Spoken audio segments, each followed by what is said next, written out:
Hey everybody, what's up? It's Tipping the Scales with Shay Dawson. And Tania Rivers. Hello. Welcome back to the favorite place in the whole wide world. Y'all know y'all missed us, even though we given you that content. But we know you missed us. We missed you too. But we're back. Well, we're back.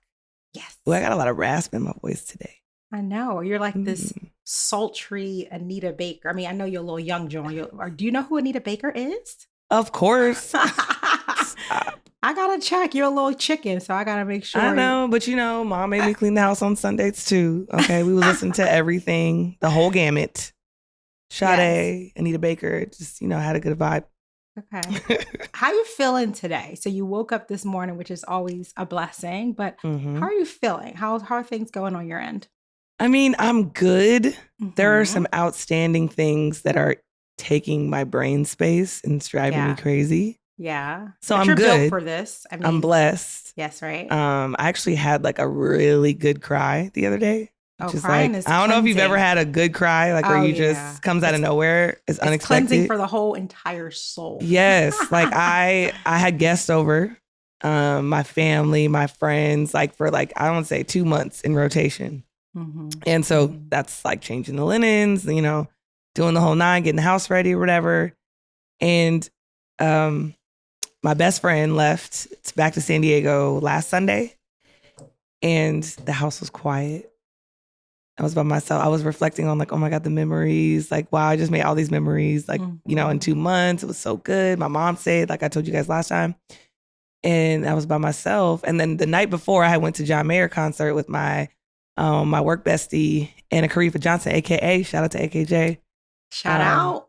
I haven't been a John Mayer fan, a follower. So I've heard his songs, but I didn't really know them, word for word. So she gave me a bunch of songs to listen to afterwards. But I just watched her. I really wanted to go to see her experience for the concert. And she was just so elated and filled up. It was awesome just to watch her. That's so cool. Afterwards, I'm like, what is it about John Mayer to her that is so deep? And then, girl, that's that day she left, and I was by myself in the house.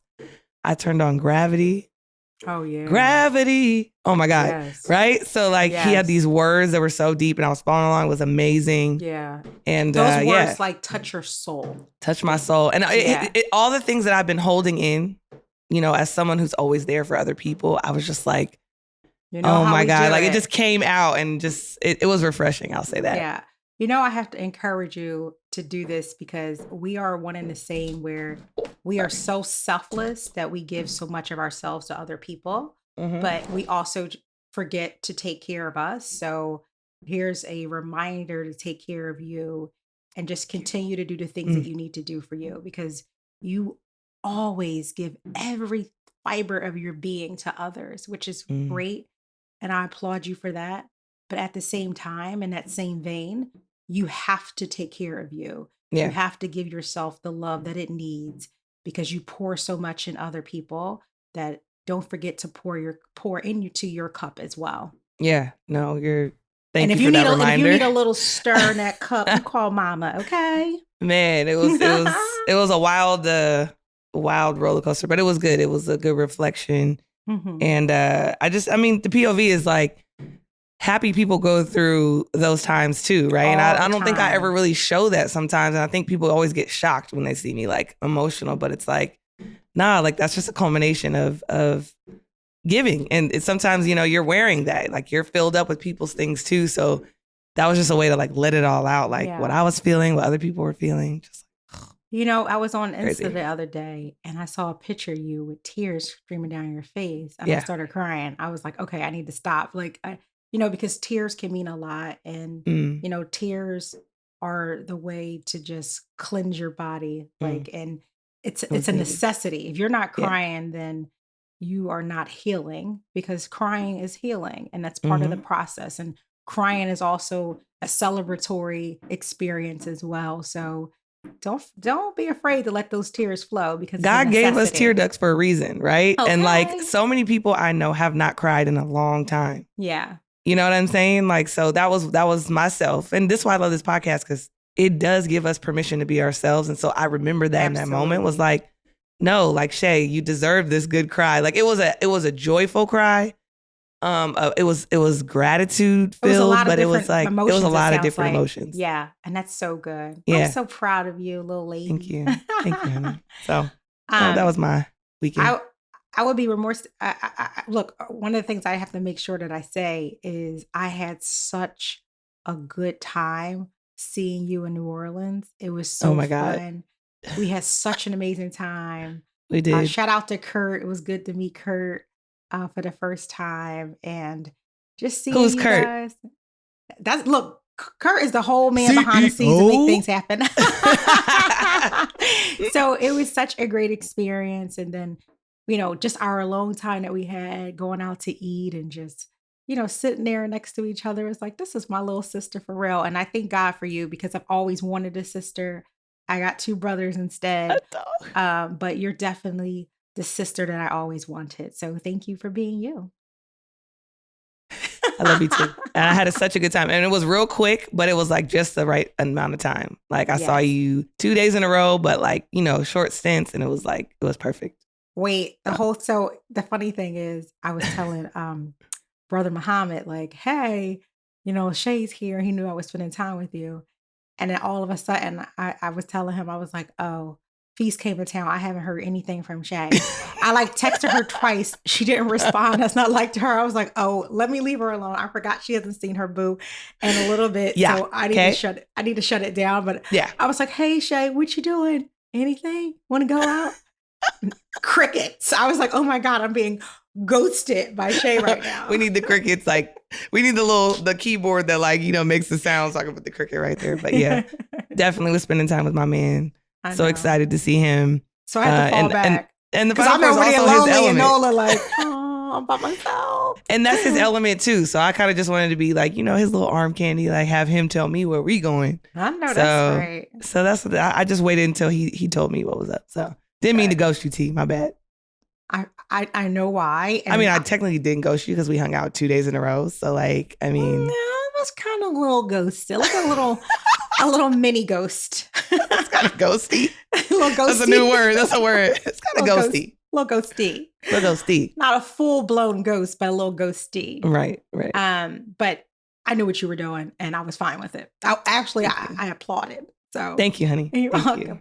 So look, I know we're so nice and cheery and bubbly right now, but today is a very serious topic. We both have people in our lives that are experiencing it. And I just think it's such a good time to discuss it because that's what we're here for. Like we want to be the sounding board for our tippers. We want to provide them with that platform to share our experiences because we all have similar experiences. And it's through those experiences together when we discuss them that we heal together and we grow together. So today's heavy, huh? Very heavy. Heartbreak.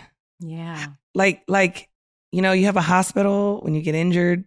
And we've spoken about this before very briefly about this. Like you said, if you get shot, you go and get that wound taken care of at the hospital. Immediately. Right? Yeah. But if you get shot in your heart by deceit, lies, betrayal, all the things that can break your heart, you have nowhere to go and you're stuck with it by yourself to figure out how to heal from it. Well, one, to just even make sense of what just happened to you. Yeah. Why did you deserve this? Why did you get this just flood of emotions that literally you're physically sick from something that you just heard or saw? Like, the body is telling you something. Yeah. Yeah.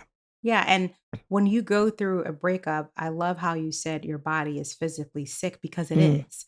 Like when you experience breakup, it's trauma to the system immediately. And it's not just, like we talked about, like a wound that needs to that needs attention. It's a total blow to the entire system, right? So it's a physical pain. It's an emotional pain. It's a spiritual pain. It's like a total blow, a complete blow to the entire system. And it definitely takes some steps to kind of walk towards healing. And what I want to do today is to really break that down so we can help someone who may be experiencing a heartbreak right now, because we do have some tippers out there that we know of that's going through this. Yeah. So we want to hold your hand and kind of guide you down that path, because I've been there. Shay's been there. But you know what? Shout out to those fuck boys who messed up, because it has provided the right person in our lives. And I'm really excited about, of course, my new boo. But I just thank you, fuck boys, for not being who you needed to be, because You said it twice. Double down. I gotta let y'all know that you guys led me to a nice little path. Okay. Let's give it up for that though, T. Wow. So Okay. happy for you. And we'll go into that another time. Yes. But yeah. You know, and even when it comes to heartbreak, I think about like the first time that I got my heart broken. It's like that first cut is the deepest, you know? Like that's the first wound that you get. Like that's the first time you realize like life isn't all roses, right? So how did you feel? So, because, you know, one of the tip number one is that when you go through that heartbreak, you have to allow yourself to feel your feelings, but don't become your feelings. So feel your feelings, but don't become your feelings. So how did you feel when that happened? So the first time, it was like dying. I think that was when you have that young love where you just like you want to be consumed by that person. You want them to just literally take over you and just like, and you allow that. And it felt like death. So I don't think I could ever feel that first heartbreak again. And each time it's gotten easier. Yeah. But that is through letting myself feel that. The deep cry, the not wanting to eat, the not wanting to talk to anyone, to the isolation that you feel. And then there's some people who aren't able to do that. They have to move through the world as if they're not okay. Wow. So then there's those suppression of feelings as well. So I know that first heartbreak, but even the first heartbreak from a particular person. So let's say like you've been with someone for a matter of time, and there's been things over time, but like the first heartbreak from that person or betrayal from that person is devastating. Wow. And so how do you recover? How do you recover their memory of, like, you still have to go on. Like sometimes people forgive that person and you still have to look at them and you still have to like, can I trust them fully? And it's like, so after you feel, then what, T? Like after you feel deeply, because there's so many different ways for people to break your heart. I know. You know what I mean? Yeah. And I think when you're going through that feeling, especially, so if we're talking about, because there's different types of heartbreaks, but if we're talking about like a relationship and there's someone in your life that you loved and now that relationship has ended, you know, I know so many different people, and I don't know why they do this, but I'm telling you right now, if you do not cut off communication with your ex, that is going to prolong your hurt and your suffering, because it's a means to an end and you need to cut it off. So while you're feeling those feelings, you can't be like, those feelings, key, right? Right.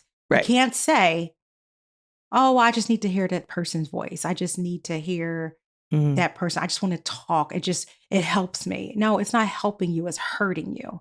You need to sever those ties in order for you to move on. Like you got to stop that communication. Exactly. Right. Or I know, how many times have you heard someone who said, you know, they broke up and they're like, oh, you know what? It's over. But I still just need to be intimate. Yeah. I still need to just be intimate. It's just a way of like holding on, and you got to let go. Like you got to let go to move on as well. So I just have a friend right now who went through a breakup. And she continues, not regularly, but often enough to still just kind of hold on. And of course, the gentleman wants to still share that intimate experience with her every now and again. But every time she goes there, she calls me and she's crying the next day. Like, I shouldn't have done that. Like, no, because you got to cut them off completely. Yeah.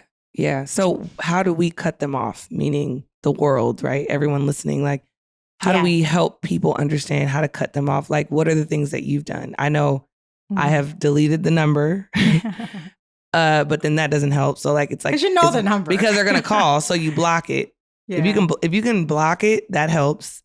It's a lot of strength to block. I'm telling you. It is. It's a lot of strength required. Because you know why? Because in your psyche, in your mind, subliminally, you want the call. You know, like you want them to check in, to say, you know like, what, are you I okay? messed up. I love you. I want to be with you. Yeah.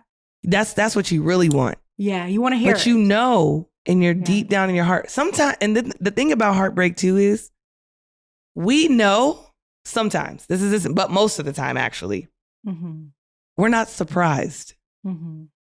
We have seen red flags. We've seen signs. We've made excuses. We've painted a picture and told ourselves a story in our head that's not true about this person. Yeah. And then something happens that we can't deny what we actually knew. And that's like a double heartbreak. It's like you break your heart yourself and then you allow them to break your heart. Wow. So it's like, when that happens, how do you cut that person off? Because it's like, you do need closure, but I also told everybody, and I think closure is a scam. I love that. Closure is a scam. Excuse me, I don't mean to be rude. Scam. It's a scam. It is. And not only is closure, not only is it a scam, it also is a manipulation. Thank you. And a manipulation is a form of abuse. Love that. Absolutely. Okay. But you asked the question, like, how do you cut someone off? Like, you have to, first of all, you have to have a sense of acceptance within yourself. Yeah. Because you don't play that game of deleting a number, putting it back in, block, unblock. Like, that's just ridiculous. Like, you have to accept that it is over. Like, that's what you must do first. Because if you don't accept it, then you're going to keep playing these mind games with yourself where, you're going to call, you're going to pick up the phone, listen. Like, you just don't want to go down that slippery slope of going in and out of that communication. So accept it first, and then you decide what's best for you. So for me, blocking does, it helps in the beginning, because sometimes hearing that voice will set you back, especially when someone who just touches your whole fiber of your being. Hearing the voice just is a remembrance of a lot, and you don't want to remember. You want to move past a situation. So you have to find out what's the best route for you. Blocking in the beginning will help. But at the end of the day, let me tell you something.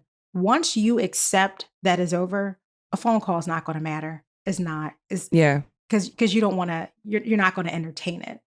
Exactly. It's just simple as that. Yeah. A person that values you, honestly, wouldn't ever put themselves in position to lose you. Like, I just don't think that that's a person who truly values you. I just don't see it. And I have seen both sides. I've seen people someone who says it, but the actions don't match. And I'm always making excuses. And then someone like Nafis, when he says he loves me, the actions just flow.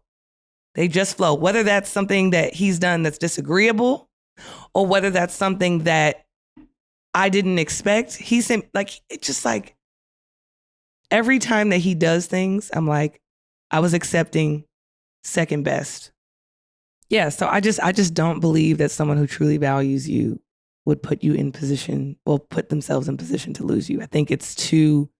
Because they know what they have. They understand that you're too special and you mean too much for that person to even risk. Yeah. And you mean too much to each other. Yeah. You mean too much to each other. And the whole point of choosing to be with someone, and whether that's, a long distance relationship or an in-person relationship, it's like that time in. And so when you make that commitment to have that time in, I think you're making the decision to say, yes, this is the person that I want to be consumed with, right? Like all the time, because you could choose other things. And for someone to betray you and they had made that decision, that's where the heartbreak is. It's like, but you're being dishonest this whole time. Yeah. And, look, because this whole thing where, an ex of mine wanted to play this manipulation game with, oh, you're a Christian now. Like, I thought that, you have to forgive, don't you? Like, seriously, don't play that mind game. That's with definitely me, toxic. Boo. Like, yeah, I forgive you, but it's over. And why are you talking about my religion in regards what does to that have to do with you and yourself? Exactly. Now to me, that's toxic. That's toxic. That's like gaslighting. Like, I don't like that. Yes. That just made me mad. And it's like, because it's like playing mind games, and it's not, and it's not okay, and it's not fair. But at the same time, I'm too strong for that. It's like, look, I forgive because it's a part of who I am. It's an expectation. It's part of my faith. But at the same time, forgiving doesn't mean accepting you back in my life. Like, I made the decision to move on for a reason. And just like you said, Shay, because it's important, when someone sees you for who you are, they will not take that risk of letting you go because you mean too much to that person. Correct. And that when you have that type of love for someone, it's not even a shadow of a doubt that you're going to do anything to disrupt the love that you have. Yeah. And when you have that disruption, you know that there's something out there that's better for you. And in the beginning, it's so hard to see through that because you're in it.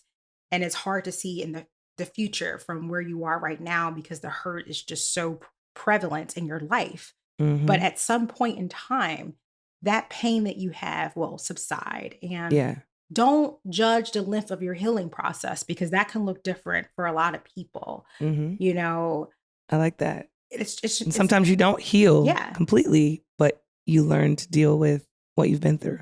Yeah. And like all you can really control is over little short periods, Yeah. Like, and all you can control is what you do and what you care about.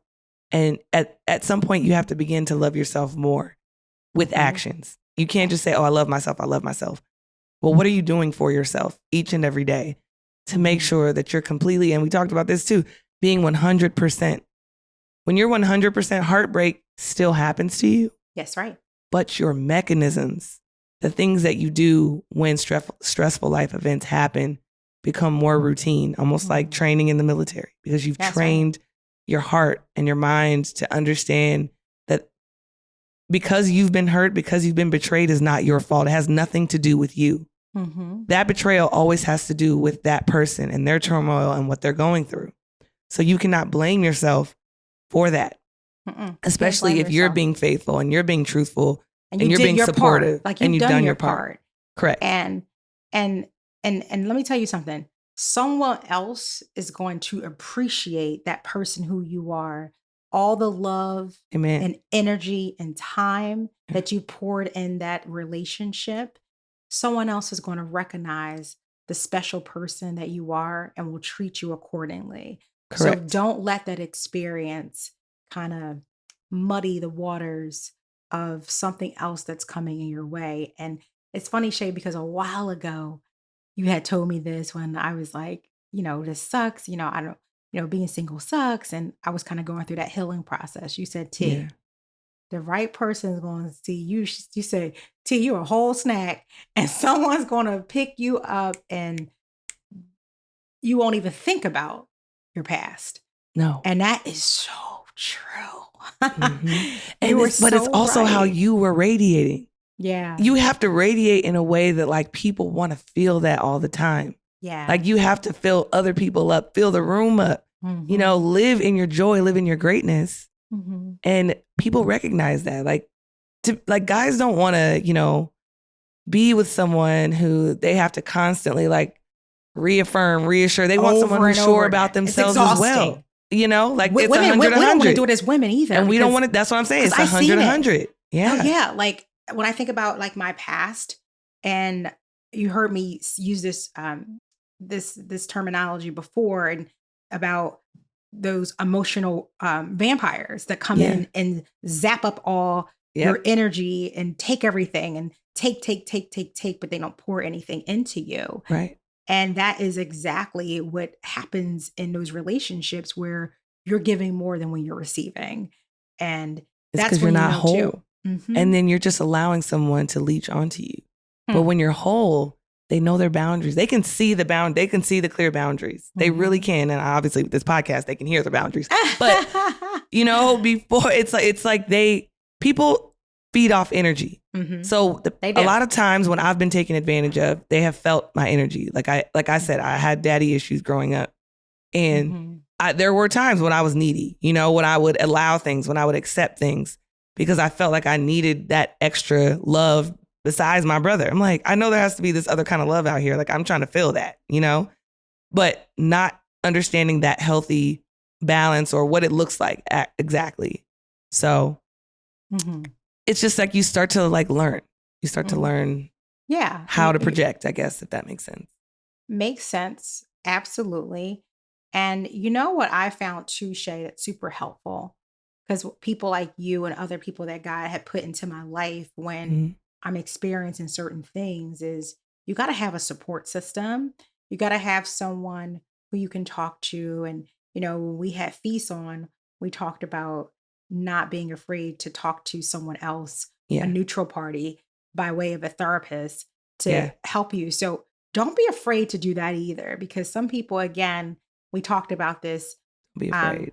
They sometimes can be misguided and believe that talking to someone, or even especially going to a therapist because of a heartbreak, is not the right thing to do. Like it's a sign of weakness, or you feel less than. And that's just crazy, because sometimes you need to talk to someone else other than your friend. Like I said, I call Shay. She ready to put some Vaseline on her face and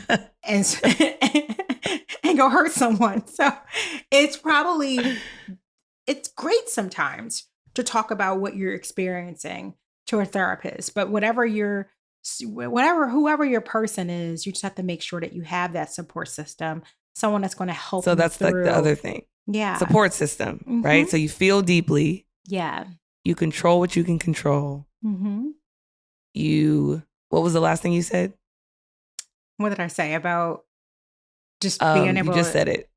I don't know. Was it about just being able to talk it out with someone? Yeah, talk it out with someone other than someone you can trust. Yeah. Yeah. Like I think that's super important, because you don't want someone out talking to someone. How many times, and we learned this just going through our journey through womanhood, that we say things to the wrong people and you get burnt. Okay. So don't be going out there telling your businesses all these different people and whoever it is in your life that you think that you can trust, and that person is kind of using that as a weapon against you, especially when you're down and out. So be very thoughtful about using who your you life allow in your experiences space. as tea. Yeah. Like, no, this is not tea. This is my life. Exactly. You know what I mean? Yeah. So be very, very thoughtful about who you are experiencing or sharing those experiences with, because you need to trust that person. You need to know that person have your best interest in mind, and that they're part of your healing process. They're, like I said, we started off, they're going to hold your hand down that path of recovery. Right. So there's just so many things to do when your heart is broken. Like, and a lot of it too has to do with yourself. No, like, it's almost like you have to start realizing that if it cripples you, that you have a lot more work to do. Oh yeah. When heartbreak cripples you, it's like, okay, I have a lot more things to put in place with myself to support and then you have to, right? And you have to ask more questions, like, how did I allow myself to get to this point? And did I know that this was a possibility to maybe happen?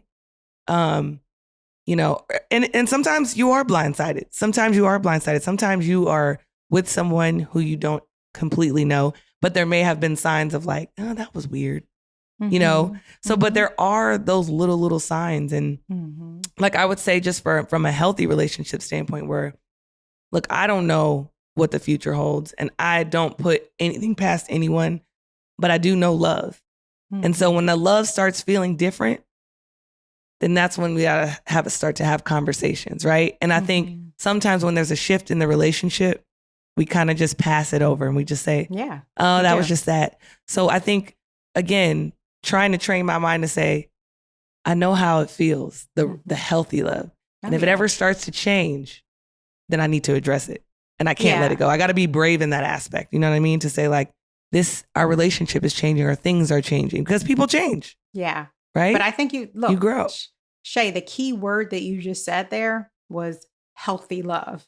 Because there are many different forms of that we tell ourselves it's love, and it may be a number of things. It can be lust, it can be an infatuation, it can be codependency, and we have to know what real love feels like, and not cloud our judgment because it's something that makes us feel good, and we want to continue that feeling, but we know that it's not what it is. You know that it's not love.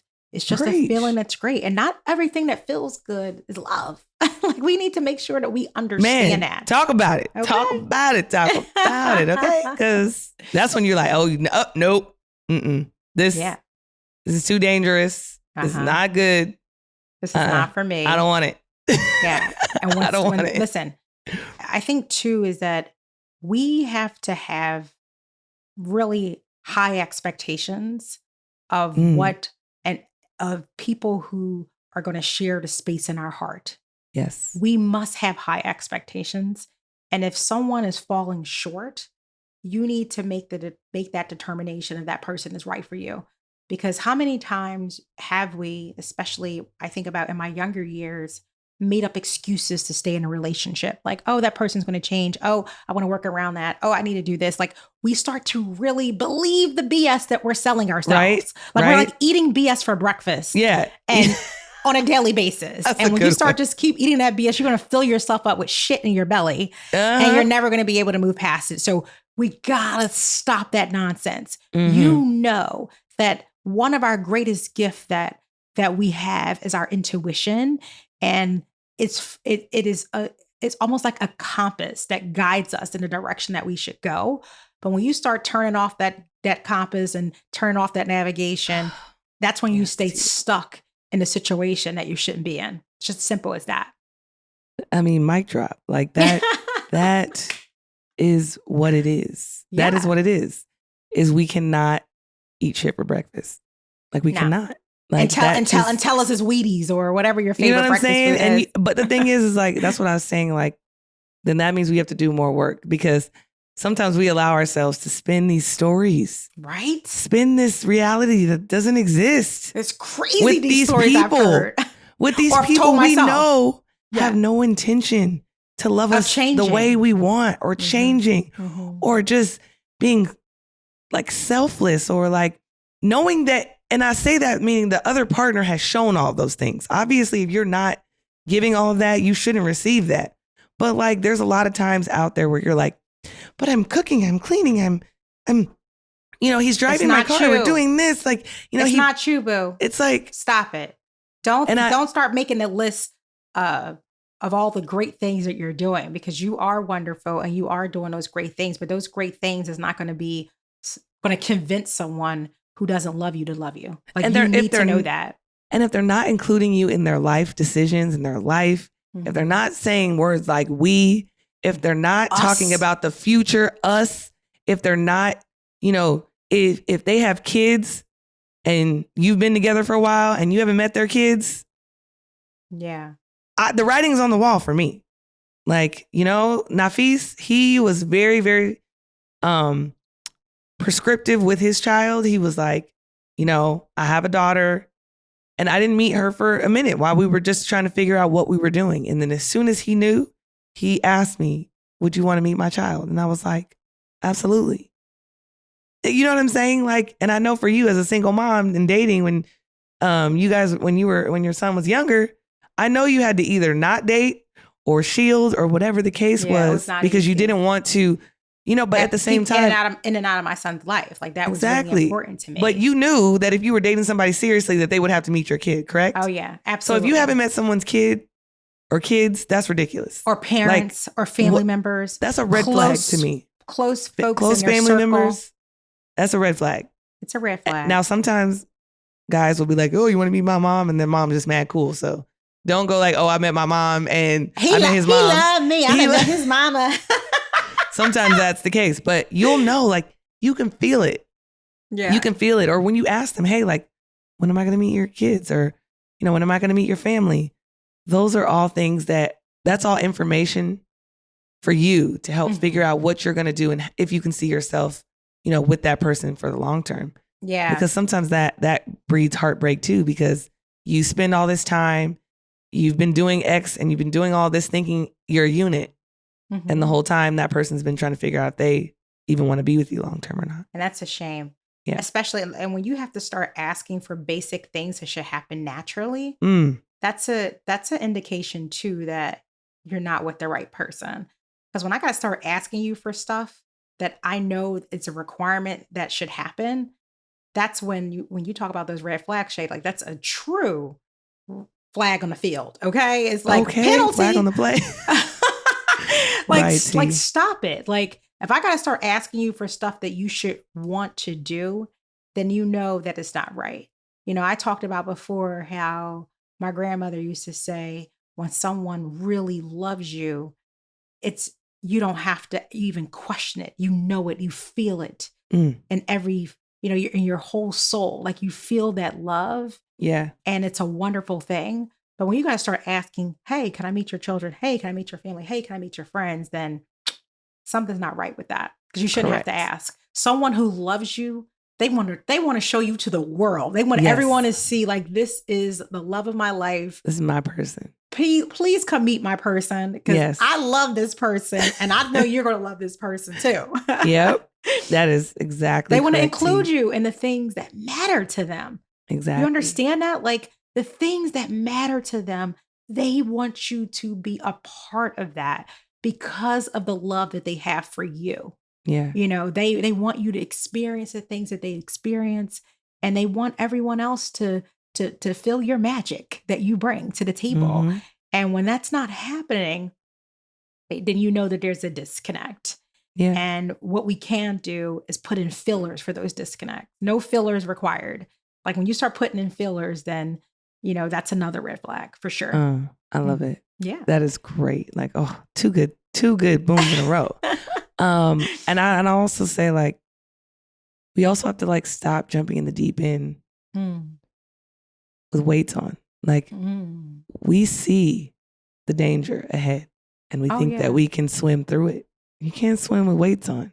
No. You just can't do it. Like you'll get tired and you'll sink. And like sink. we have to stop. But I will say one thing about heartbreak that I do love. Can you believe there's something to love about heartbreak? Oh, I know. I'm happy about heartbreak if it's going to lead me to my person. Oh, and there's this energy that you can't get any other way to help have a breakthrough. Or that fuel. That fuel, Oh, that breakthrough, right?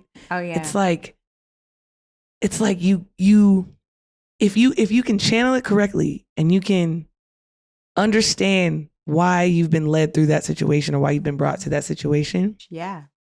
You can channel and refuel that energy to do amazing things. Oh, yeah. How many times have you seen people, I love it too, when they become the best versions of themselves because they know that they were in toxic relationships. So when they get out of it, they kind of go through this discovery period. They're like, they get in the best shape of their lives. You're like, oh, wow, you look mighty delicious. And it's because they pour into the things that they should have been pouring into themselves to begin with.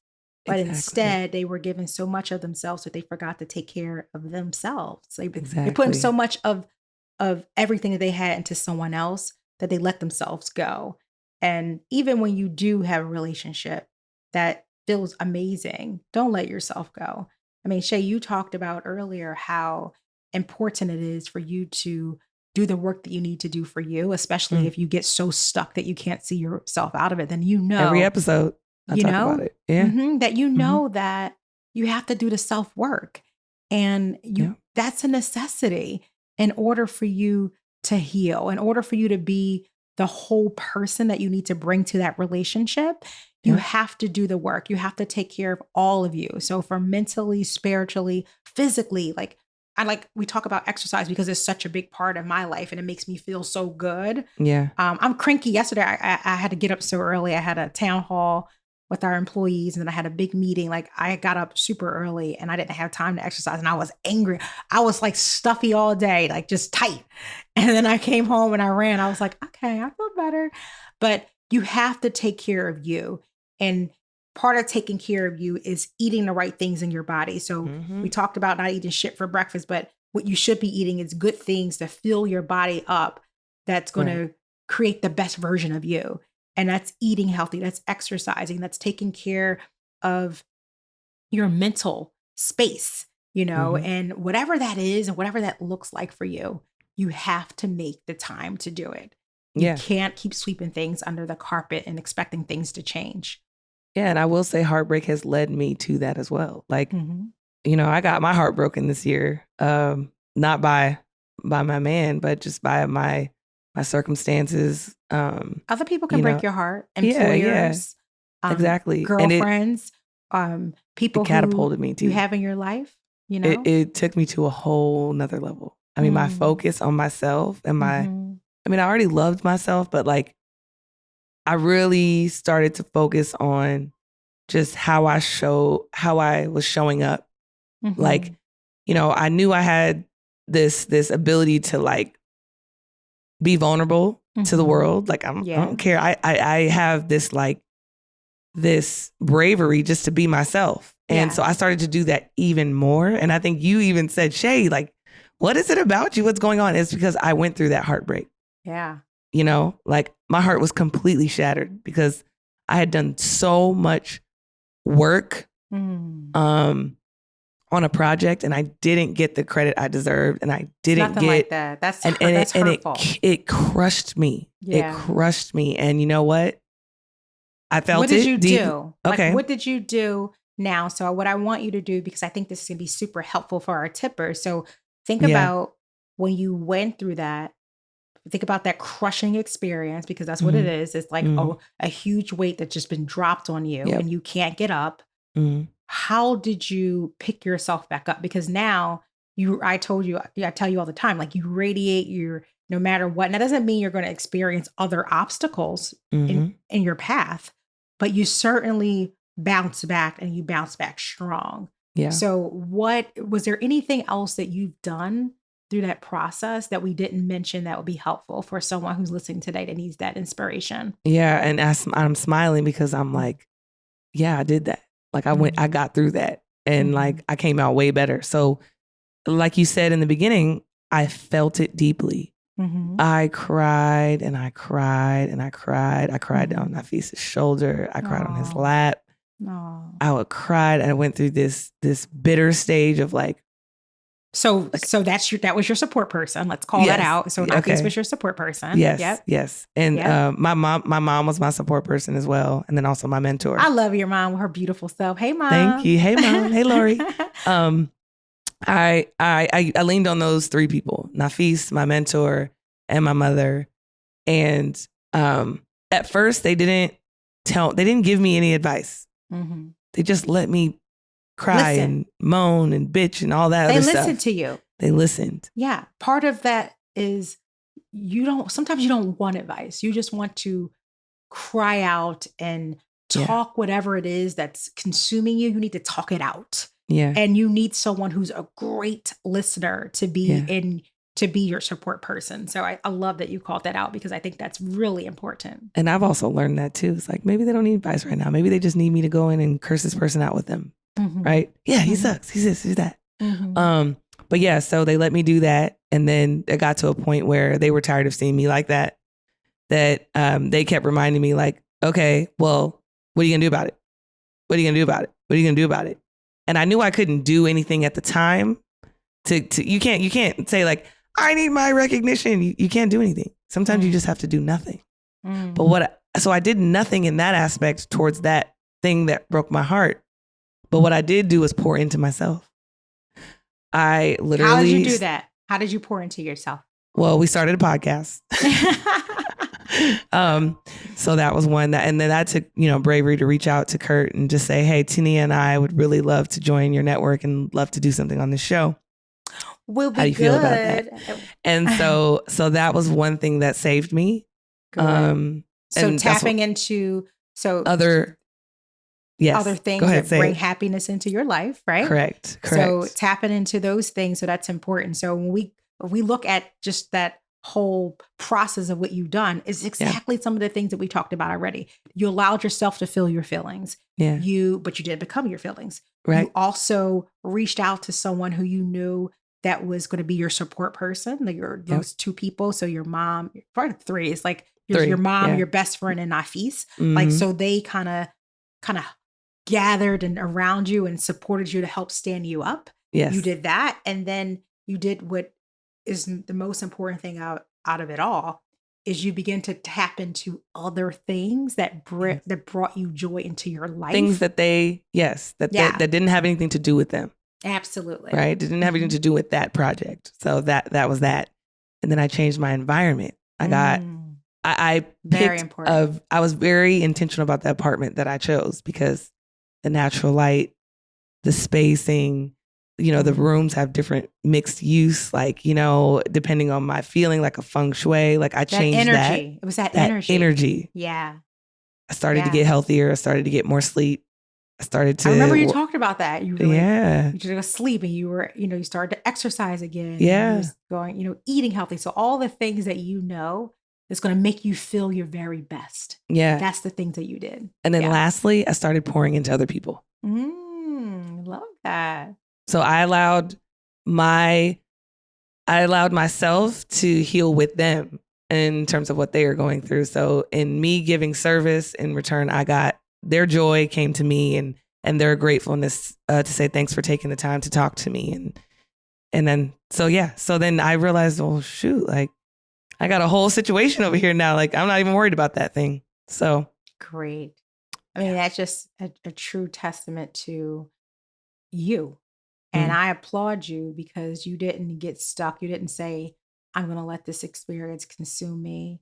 And when you do so much, you put so much into something. Someone. Or something or someone. Yeah. And that is not acknowledged. Because acknowledgement is so important, especially when you give so much of yourself. That when you don't receive that acknowledgement or that attention or that comfort or whatever it is that you know that you need, it's not okay. But the fact that you're able to look at that experience, because guess what? Someone else is going to disappoint you.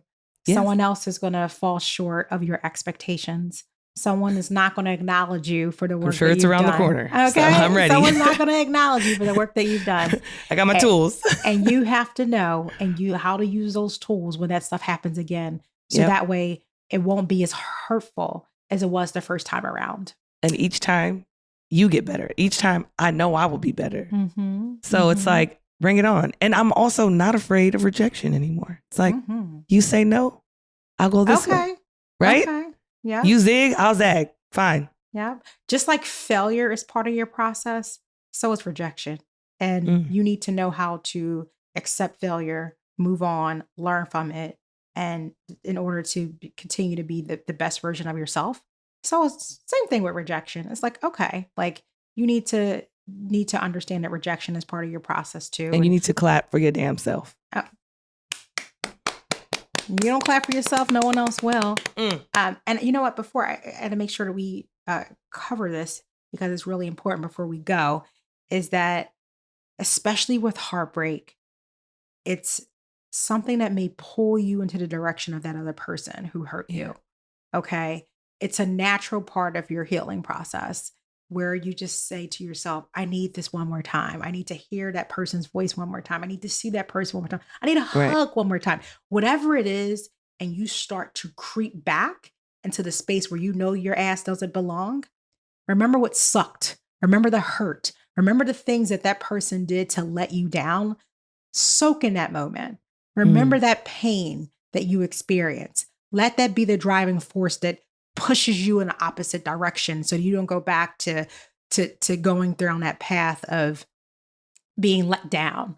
So don't let yourself go there. The moment you think about picking up that phone, calling that person or texting that person, remember what sucked about that person. And when you start thinking about like, whoa, I think because when you're lonely sometimes, all types of thoughts start going through your head. Okay. You're lonely. You're like, maybe this one time will be okay. Maybe I just see, it's not like I know it's over, but maybe if I can just do this, like when you start going to that, remember the pain that person caused you. Yeah. And you'll know that one night of fun or one time just seeing that person is not worth you falling back into the trenches where you know you don't belong. Yeah. Super and important. Begin to take notes and a collection of what you don't want. That's what another thing that heartbreak teaches you. Yeah. I know I don't want this. And when you have this long list of things that you don't want, the things that you do want, it becomes easier to identify. And that's a place that I'm at now. It's like, oh, I don't like that. That doesn't feel good. I've been there before. No, thank you. You can keep it. I'm going to stay over here. Yeah. Keep it. So because why try to hold on something that you're not supposed to have, that you have to let go. Why do you even try to do that? Like, why hold on to something that is not meant for you? Yeah. Start loving things that are good for you. Love what's good for you. And if you stay in that direction, you'll never go back. You'll never, ever, ever go back. So I want to leave you with this thought, because I think oftentimes when we hear things, it puts us in that right mindset and helps us heal. The saddest thing about love is that not only that it cannot last forever, but that heartbreak is soon forgotten. That's by William Faulkner.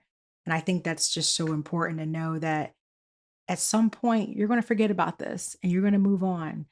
And whoever that person is who didn't deserve your love, you're going to find that right person that's going to light you up like a candle. And it's going to tap into you in ways that you've never thought you could be tapped in before. It's happening to me right now. And it feels so freaking amazing. Yeah. And if I didn't experience those separations that I had in the past, it would have never led me to my person. So just remember that it's just temporary. You're going to get past it. And that person who is supposed to love you is sitting right on the outside of the door, just waiting for you to be your whole person so they can give you the love that you deserve. Thanks, T. That's beautiful. Poetic. And I'm so happy for you. Thank you. Thank you. Listen, we so appreciate you guys listening to us every week. It means so much to us. We are all on this journey together and we love you for it. So please remember to continue to listen to Tipping the Scales where we get your podcast. We want to hear from you. We want to experience this together with you. We love you. Deuces. Yes, deuces.